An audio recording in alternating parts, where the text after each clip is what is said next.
എടാ എന്തെന്നെ വന്നാലും ഉബൈദിനെ അതേപോലെ ജോജി തമ്പിനെ കണ്ടിരിക്കണം. നീ ഒരു കാര്യം ചെയ്യ്, എടപ്പള്ളി ടു കളമശ്ശേരി ഭാഗം നോക്കിക്കോ.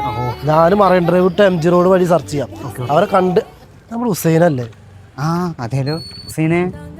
എന്താടാ എന്ത് പറ്റി? എന്താ ഷോക്ക് അടിച്ചിരിക്കണ്? എന്ത് പറയാനാടാ, മുമ്പിലോട്ടൊന്നും മനസ്സിലാവുന്നില്ല. മുമ്പിലോട്ട് ഒരു കുഴി കാണുന്നുണ്ട്, ഇനി കിണറാണോന്ന് അറിയില്ല. അതൊന്നും അല്ലടാ, ഫുള്ള് സ്ട്രെസ്സാണ്. ടെറസോ? അവിടെ ഫുള്ള് ഓടിട്ട വീടുകളാണ്. നീ എന്തൊക്കെയാ ഈ പറയുന്നത്? എടാ മണ്ട, അതിന്റെ ഇംഗ്ലീഷ് ആണ് സ്ട്രെസ്. അതിനൊക്കെ ഇങ്ങോട്ട് നോക്കിയേ, ഞാൻ മനസ്സമാനം നഷ്ടപ്പെട്ടു അപ്പ അമ്പലത്തിൽ പോകും. ആ അത് ശരിയാ. ഒന്ന് മനസ്സറിഞ്ഞ് പ്രാർത്ഥിച്ച മനസ്സ് ശുദ്ധിയോ. പ്രാർത്ഥിക്കാനല്ല, അമ്പലത്തിൽ പ്രാർത്ഥിക്കാൻ വരുന്നവരുടെ ചെരുപ്പെല്ലാം ഞാൻ എടുക്കും. എന്നിട്ട് ഞാനത് എങ്ങോട്ടെങ്കിലും മാറ്റി വെച്ച് ഞാനും കുറച്ച് മാറി നിൽക്കും.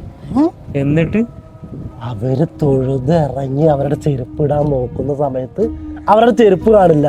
അപ്പൊ അവര് പരിഭ്രാന്തരായി സ്ട്രെസ് അടിച്ച് അവരുടെ ചെരുപ്പ് തിരഞ്ഞു നടക്കുന്ന സമയത്ത് ഞാനത് കണ്ട് ആസ്വദിക്കും.